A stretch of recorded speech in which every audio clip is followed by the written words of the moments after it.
আজকে বাড়িতে এসেছিলাম, তো বাড়িতে আসার পরে কিছু কাজ ছিল, টুকটাক শপিং ছিল, সবকিছু কমপ্লিট করার পরে ভাবলাম যে কিছু হালকা পাতলা একটু খাওয়া দাওয়া করি।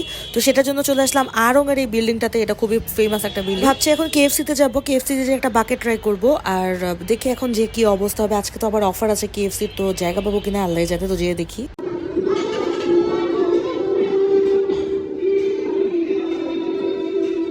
যেমনটা ভেবেছিলাম, আজকে কেএফসি তো অনেক বেশি রাশ ছিল, এত মানুষের লাইন যে আমরা আসলে বসার জায়গাই পাইনি, দাঁড়ানোর জায়গাও ছিল না। তো আমরা ভাবলাম পিৎজা বার্গে চলে আসি। জি, তো আমার পেছনে যে আওয়াজটা পাচ্ছেন এটা হচ্ছে তারা উচ্চ স্বরে গান বাজিয়ে রেখেছিল। পরপর 2-3 বার বলার পরেও আসলে কোনো কাজ হয়নি, তারা উচ্চ স্বরে গান বাজিয়ে রেখেছিল। যদিও পরবর্তীতে এই বিষয়টা নিয়ে আমি অনেক দূর আগিয়েছি এবং তাদের যে মেইন একদম ম্যানেজার, মানে এই ব্রাঞ্চের না, মেইন যে পিৎজা বার্গের, তাদের সাথে আমি কথা বলেছি, কথা বলে সর্ট আউট করেছি বিষয়টা। তো এই বিষয়ে আমি হ্যাপি। কিন্তু এই ব্লগটা আমি যেহেতু পুরোটা আজকে আপনাদের সাথে শো করছি, তো আমি ভাবলাম যে এই বিষয়টা আসলে বলা উচিত। যাই হোক, আজকে খাবার অর্ডার করেছি আমরা বার্গার। তো ফার্স্টে আমরা ভেবেছিলাম যে শুধু বার্গারই খাবো, এই জন্য 2টা বার্গারই অর্ডার করেছিলাম, আমি আর আম্মু ছিলাম। তো পরে ভাবলাম যে না, শুধু বার্গার, যেহেতু পিৎজা বার্গে এসেছি, একটু যদি পিৎজা না খাই তাহলে তো ভালো লাগে না। তো পরে ভাবলাম যে পিৎজাও না হয় অর্ডার করব।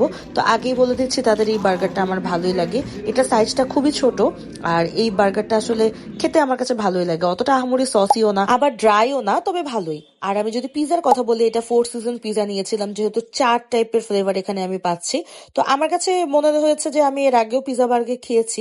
আমার কাছে ওদের সব থেকে ভালো লাগে কি, গুলশানের যে পিৎজা বার্গটা, ওদের মানে এনভায়রনমেন্টটাও আমার কাছে খুব ভালো লাগে, ওদের খাবারটাও কেন জানি ভালো লাগে। আর ওয়ারির পিৎজা বার্গের খাবারগুলো আমার কাছে কেন জানি আসলে, আমি জানি না কে কি বলবে বা কার কি খারাপ লাগতে পারে, কিন্তু আমার যেটা আসলে রিভিউ যেমন অ্যাকচুয়ালি দেয়ার, অনেস্টলি আমি বলছি। তো যাই হোক, আমরা পিৎজাটা এনজয় করছিলাম, তো আমার কাছে মোটামুটি ভালো লেগেছে, এভারেজে আমি বলবো। আর এখানে 4 টাইপের ফ্লেভার ছিল, একটা ছিল ফুললি চিকেনের, আরেকটা ছিল বিফের আই গেস, আর আর 2টা কি কি ছিল, একটা চিজের ছিল, একটার মধ্যে কর্ন দেওয়া ছিল। সো 4 সিজনের এক্সাক্ট পিৎজাটা কি কি ছিল আপনারা ভালো করে দেখলেই বুঝতে পারবে। হ্যাঁ, মজা ছিল, সন্ধ্যার নাস্তা হিসেবে আমি বলবো এটা ঠিক আছে। সত্যি বলতে আমার তাদের আরো অনেক কিছু কেনার ইচ্ছা ছিল, অনেক কিছু খাওয়ার ইচ্ছা ছিল এখানে বসে, যেহেতু খিদেও লেগেছিল ভালোই।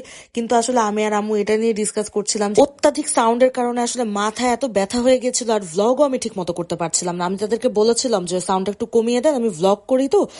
কিন্তু আমার কথাটা আসলে তারা কোনো কানেই নেয়নি, আসলে কেন নেয়নি আমি জানি না। আমি তো অন্যান্য ব্রাঞ্চে অনেক ভালো, মানে তাদের সাথে গল্প করি, এমন তারা এসে আমাদের সাথে গল্প করে, বিশেষ করে গুলশান ব্রাঞ্চে।